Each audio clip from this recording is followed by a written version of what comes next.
All right, folks, welcome again to Doomer Optimism. This is the third in a four-part series featuring people I have in my book, Resilient Citizens, The People, Perils, and Politics of Modern Preparedness.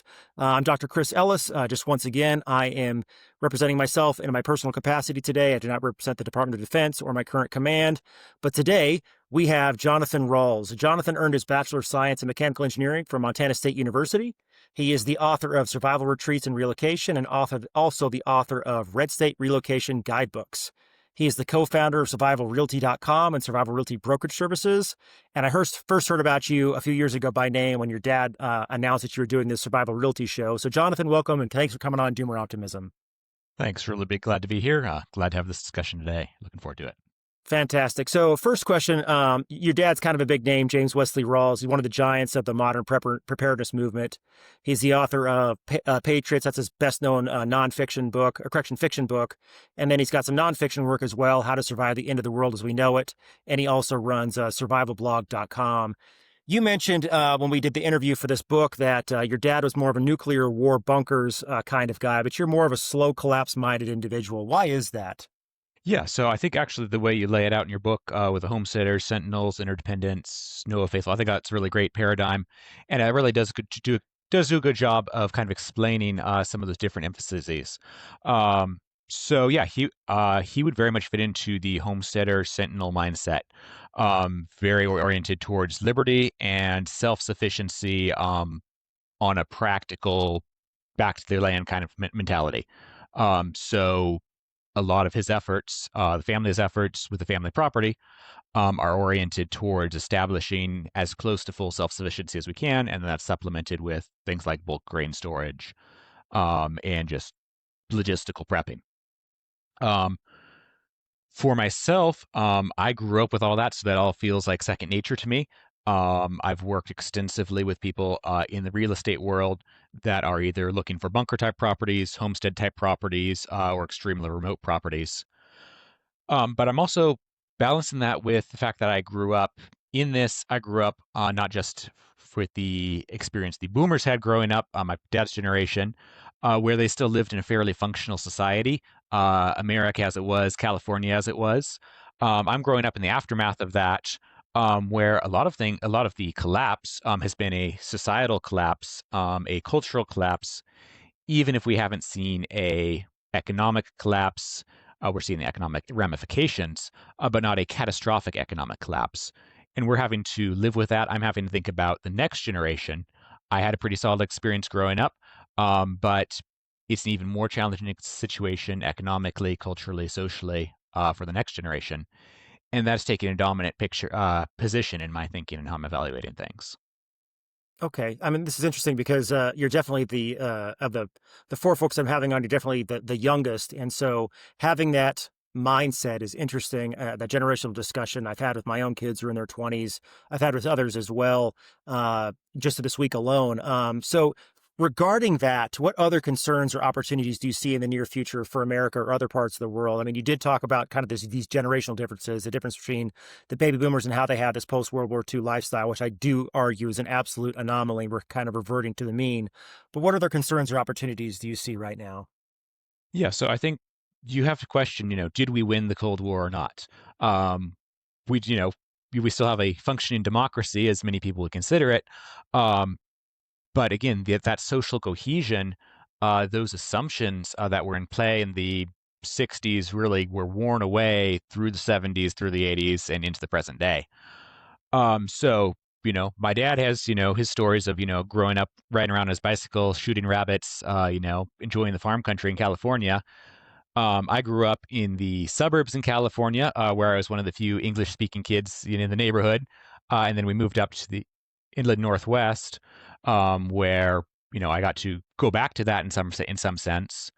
But now my kids, they're out playing in the front yard. They get the police called on them because there's unsupervised children, which is ironic because, as everyone knows, a lot of the violent crime rates, kidnapping rates, all these things are arguably lower now, but the mentality is such, the level of trust is not there, where people see things that would have been normal at one time and are now cause for alarm.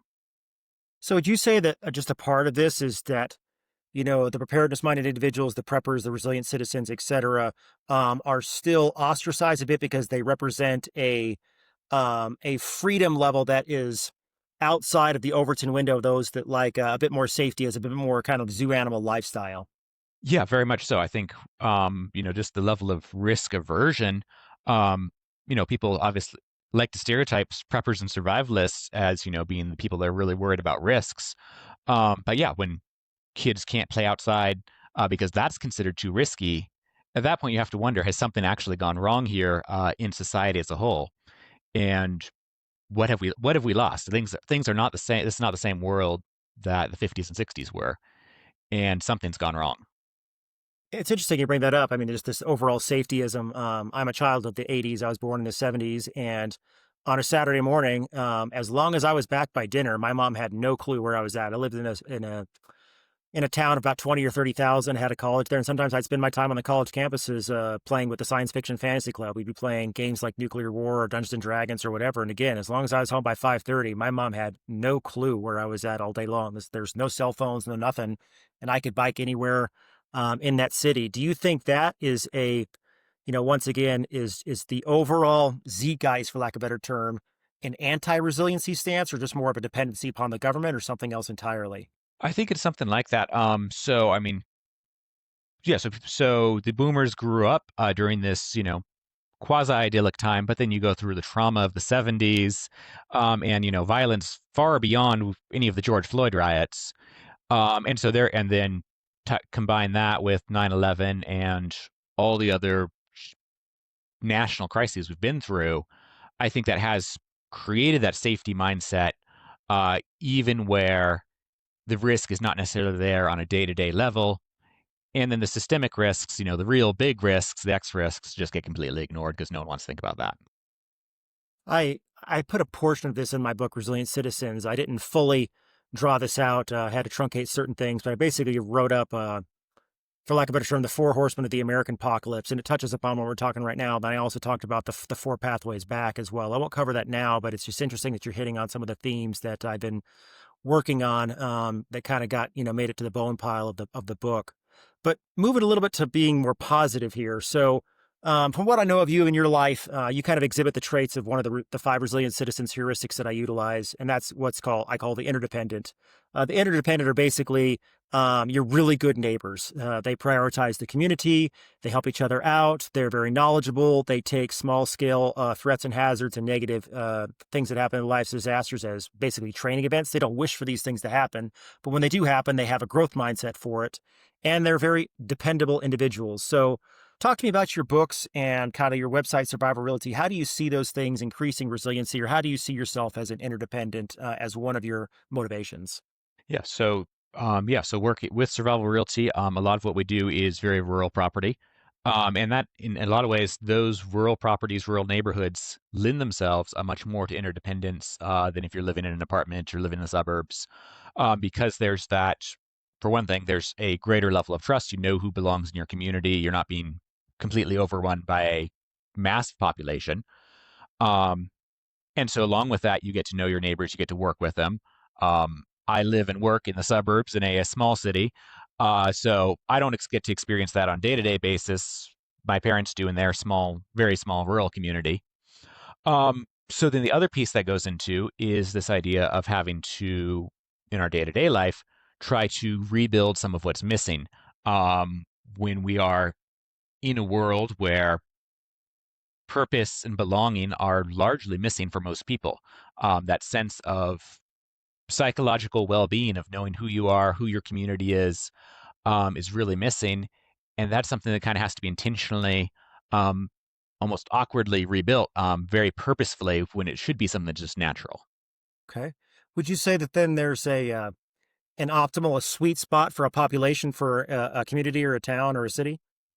I think there's something like that. I think the biggest issue is probably the level of breakdown in social mores and norms, where if there's we've always had big cities, going all the way back in far as history as you can go. You have village and you have cities, but the making a city functional and particularly resilient, so that you can handle disaster, so that kids can run around and play without a lot of worry, is that level of norm and that level of shared culture, which is largely broken down. Okay. So if you were to list off basically certain characteristics of what would make a resilient community, I don't want to put words in your mouth. The things you've kind of listed are families that have kids, and there's kind of some intergenerational life there. There's grandparents and then parents and then children. Yeah, so that I mean that's the fundamental one. Looking at the birth rate crisis, I mean even that's just going away. People aren't even bothering to procreate anymore. So that's something that needs to be fixed fundamentally. Who cares if society collapses if there is no more society? And so along with that, we have to deal with the financial and economic situation that we're in now, where the cost of living keeps going up. It gets harder and harder to support a family. It's harder to support a family on a single income, so you can actually have one parent at home. So being able to own a house rather than rent or live in an apartment becomes more difficult. And if you want to have the basic resilience that comes from having chickens in the backyard, that requires a very expensive mortgage in a lot of places. And so I'm having to put a lot more work into how are my kids going to be able to achieve those basic, what we would think of as basic benchmarks in society. That becomes much more of a struggle, and that becomes something I have to prepare for much more right now and work towards right now, rather than assuming that's going to work out for them. So would you argue then that, we talked about finances a couple times. Would you argue that maybe resiliency is maybe out of reach financially for the younger generation? I think at some level, it feels like it is, at least in the terms of hardcore logistical preparations, or for those, except for those that are, moving to extremely remote locations pursuing full self-sufficiency, a lot of them are finding themselves where they're pretty limited. They can work on basic resilience. So there's a lot you can do on a small budget. You can work on, have a backup heating source, be able to survive in your home if the power goes out, have, basic food stocks for a month or more is very attainable on a very small budget. It doesn't have to become a, you know, expensive hobby. It's just basic preparation. Okay. What about basically third places that kind of bring a community together, a farmer's market or schools? Yeah, that's the piece that I think is the one of our biggest efforts. We're heavily involved in a local church community, very heavily involved in a local homeschool co-op that meets once a week, at building a local network that's supportive that when someone loses their job, we've got support. We can help try to help them find a new position with people we know in our network. Being able to support people when they're going through marital problems, someone to say, "Hey, you're going to cause your own disaster in your household if you keep going down the route you're going," and talk people off the edge. Uh, How much? Go ahead. yeah, and then creating a world or a small world, a village within our city, where what we want to inculcate, the American values that we think are really important to carry on, are something that are normal and realistic and desirable for our kids and for the next generation. Okay, so would you say that in the community that you live in right now, you've got kind of a lot of like-minded individuals? They go to church, they have a lot of children. Yeah, we do. We have a church that's the average age is probably 17. So Oh wow. Okay. Just kind of a tangent. I've been noticing in the data. I've been teaching youth group on and off for 25 years. The last time I did it was in my last duty station at Hawaii, and I noticed then that the kids had a lot more of a hunger for Christianity, for God, for something real. We were just coming out of COVID, and so maybe that was a portion of it. What have you seen in your community? I would absolutely say that. I think I'm constantly impressed by the Zoomers I know. They're getting, we got married, had a bunch of kids fairly early on in college, but they're even quicker into it. They are, and a lot of this comes from, their parents are kind of like I want to do with my kids, helping them get established. They're taking a very proactive mindset to making that realistic. Um, my generation largely was, told, well, get your career figured out, take it slow, and, don't rush to get married, don't rush to have kids. Thankfully, my family was different than that, but that was the general message we received. So getting a less risk averse, much more vital pro family, pro faith message, and living in a society and a community where that's normal, is incredibly empowering for our kids for the next generation. Okay. So pulling that a little bit further, then these kind of pillars, would you say that the members of your community really drive down roots? Like, are you seeing kids move away after they go to college and never come back? Or are they going to college and then coming back and, really establishing long-term multi-generational roots? I think there's a lot of coming back. There's a guy I know who's been working in I think Dallas um, for the last 5 years or so, and basically his mentality is I want to work here and save up enough money so I can buy land back in my hometown.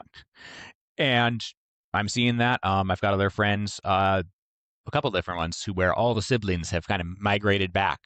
And they're raising, all the cousins together, and it's just a really cool thing to see. So yeah, I think there is that mentality towards wanting the roots, wanting to reestablish a cohesive culture, a culture that's actually living and not dying.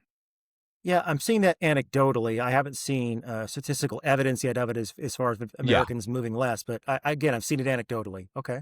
yeah, no, I think we're definitely I mean, I recognize we're in a very small, very unusual little segment of the population, which I'm extremely thankful for. Okay. Well, that's good. So, we've talked about community resilience. We talked about, the things that concern you and other opportunities, a bit about interdependence. In your business, Survival Realty, what kind of trends are you seeing right there? Any demographics of the buyers or sellers, hot locations, changes in the market? Yeah, I think the big one I talk about a lot is just the challenge of affordability is being one of the biggest issues. If you want, particularly if you're the homesteader mindset, if you want to achieve some level of actual self-sufficiency from a food standpoint or productive land standpoint, that's extremely difficult to do in a lot of areas given the price of land and price of interest rates.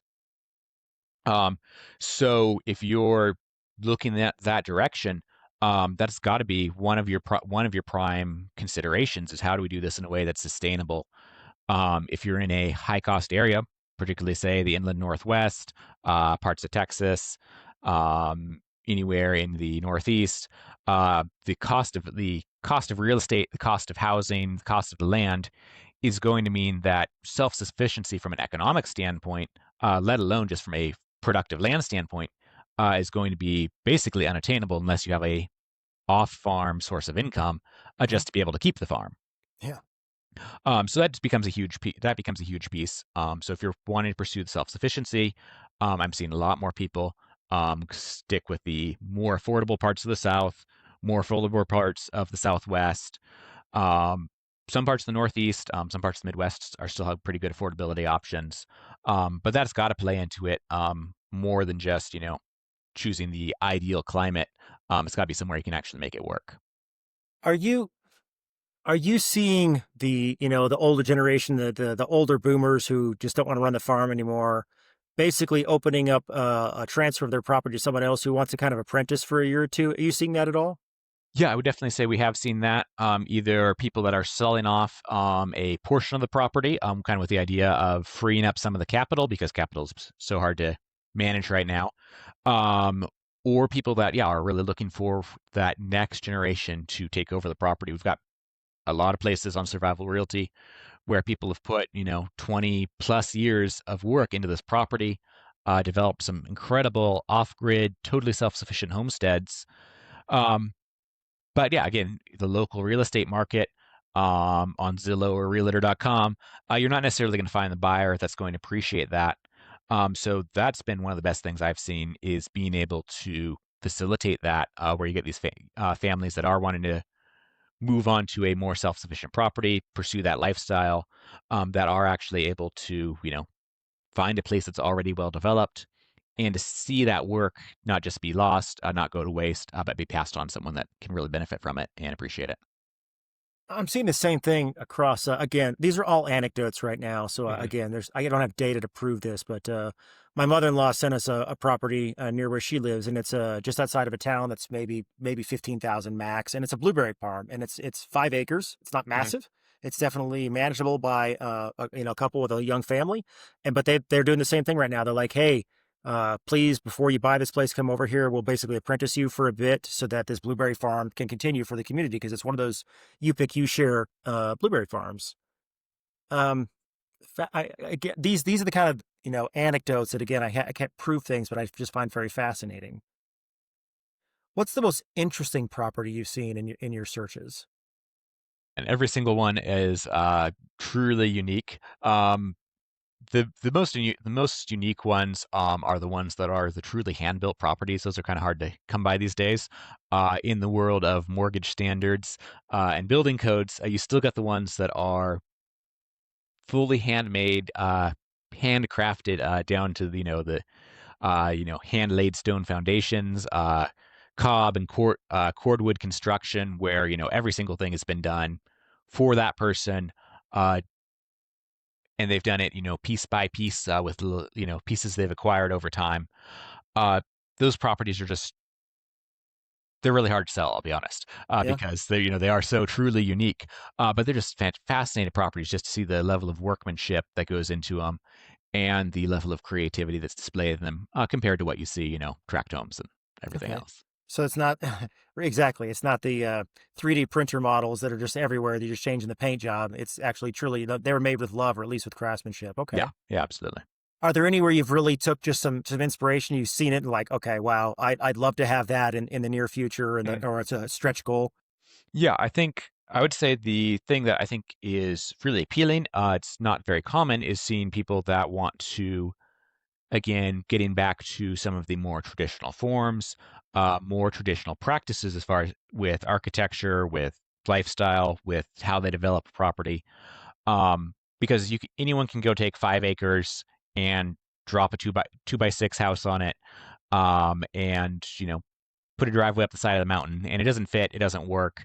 It leads itself to the kind of place where people go and they show up for the little bit of the summer, but it's not really a home that's connected to the place, to the community, to the environment. So trying to think through, I do see properties where people have really thought through how this makes sense in the community, how this makes sense in the situation, and really well integrated. When you see properties that you really enjoy, is there a sweet spot for size, or do you see things that are beautiful from a half acre all the way to multi-acre, multi dozens of acres? Yeah, I mean, I think the mid-acre size is what most people end up wanting to look for, simply because unless you're in the multi-million budget, for most people, um, getting property on larger acreage is prohibitively expensive. The days of being able to pick up 160 acres for a low price are really pretty far gone. We're talking in the 90s, that would have been fantastic. I know people that bought property in the 90s and still have it in the family, and that's a huge asset. Um, but that's a pretty big lift for someone in the market of 2020s. What about the individuals? And I see this, like my wife and I, we looked at Northern Idaho for forever. We thought we were going to move there. I convinced my mom to move there, and then I stayed in the military. And so my mom got sick of the winter, so she left. But in the northern, Idaho areas, we were looking at those things. Are there things that just get locked in? There's people that live there for 20, 30, 40 years, and now they're elderly. They want to live closer to healthcare, and they're kind of trapped in their property just because it is so expensive. Yeah, I think there. I mean, so people do downsize. I see a decent number of those properties kind of slowly getting split up into say 5 acre parcels, things like that. There's a lot of opposition, obviously, from the locals, kind of decrying the fact that these properties are getting sold off, either split up or sold off at very high prices that are essentially unaffordable for other locals. Um, it's frustrating, but it's really unavoidable in so many ways. People have a property like that for most people is their life savings, and if they're going to carry on, they need that capital. So I'm not going to fault them for selling them at the best price, selling it at the best price the market will bear. But it's hard to see that when it does feel like it's only new transplants that can afford this property, and the locals are largely shut out of the market. Okay, and it basically changes the culture of the location. Yeah, yeah, and again makes it extremely difficult for the next generation to be able to figure out how they're going to stay, how they're going to be able to get established, unless there's a lot of very deliberate effort towards that. I have a friend who runs a phenomenal regenerative agriculture farm. His name's Peter Allen. He runs Macedon Valley Farms. Phenomenal guy. Just really works in in nature with creation. He doesn't try to oppose things. He lets pigs be pigs, he lets cattle be cattle, and chickens be chickens, etc. But he talks about the areas around him. They get bought by the laptop community Hmm. folk, and then they've never developed their land, and it's premium land, but it'll just never be developed. It's just owned as an asset rather than something that produces something. Yeah, and it's again that I mean, there's the problems here go all the way down with our economic system. But yeah, when the price of land, just the rate of property tax, even the rate of property taxes makes productive use of the land literally impossible, except as a financial asset.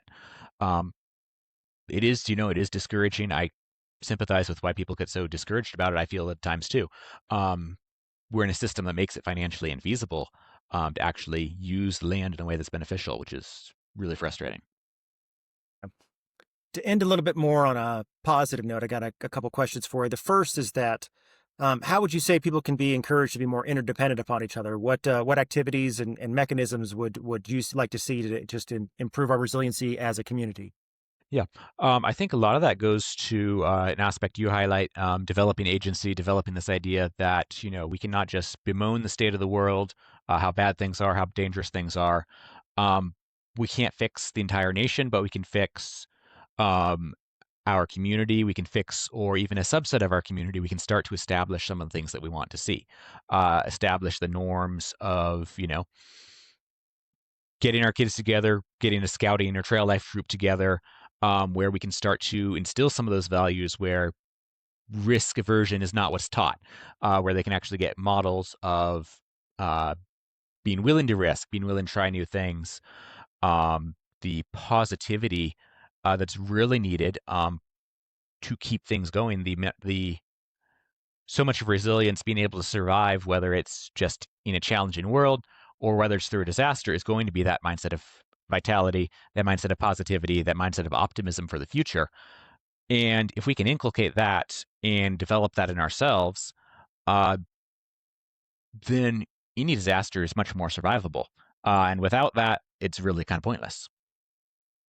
I definitely argue that resilience is a mindset. So, do you have any advice for just preparedness and resiliency writ large, just for the individual? We talked about the interdependence and how you can do it as a collective. What about just for the individual person that's either starting out their journey or has been on the journey, but just for a little bit? Yeah, I think there the big thing, I think we touched on this briefly, is figuring out what's attainable for you where you are with the situation that you're in. Even if you're in an apartment, you can get the basics of resilience, so that because yeah, disruptions happen on a small scale and on a large scale. So the basic fundamentals of preparedness are the same for anyone wherever they are. Um, get your pantry stocked. Learn how to cook yourself so that for yourself so that you're not dependent on the refrigerator getting something delivered. Absolutely. So just very basic steps of taking your own responsibility are incredibly important. Okay. Any thoughts that you want to impart to the listeners about resilient citizens? Yeah, I really enjoyed the work. I thought the kind of historical perspective it gave was really good, as far as the realization of the limitations of government to protect us, and the fact that it has to be, and we haven't really reckoned with the fact that it has to be bottom up, grassroots essentially, and that should both be respected and appreciated by the government. But then it really comes down to just taking responsibility for our own communities, for our own families, and our own households. I do use the analogy of tiered responsibility. I think there's some things that is better left to the national, the nation state, the federal level, and then things that are down at the state level. I don't think every single family should own their own, medevac helicopter in case there's an injury, but I think that's a good thing for the local county to have for sure. Jonathan, we can find you on Twitter or X at Jonathan Rawles. Again, your books are Survival Retreats and Relocation, or Red State Relocation Guidebooks. Your website is Survival Realty. I'd like to leave just the final word for you. Yeah. Well, thanks so much. Yeah, I really want to emphasize ultimately that we live in a challenging world. We live in a world with big perils, with big risks. Those are always out there. Um, we also live in a world where we are dealing with apathy. We're dealing with just the decay of society as a whole. We have, in many ways, material wealth, but cultural poverty. And we're dealing with the effects of that on a daily basis. And with the looming threat of bigger catastrophes. We have to face down both of those things. We have to find ways to prioritize our response at both levels, so that regardless of what catastrophe comes along, we're ready to handle it. But that if things continue on this malaise that we're in for another couple decades, that we're raising up a generation that will continue to live, continue to thrive, continue to grow, so that we do have a future that's worth surviving for. I think it's a very positive note. Thank you very much, Jonathan, and have a great day. Thanks so much.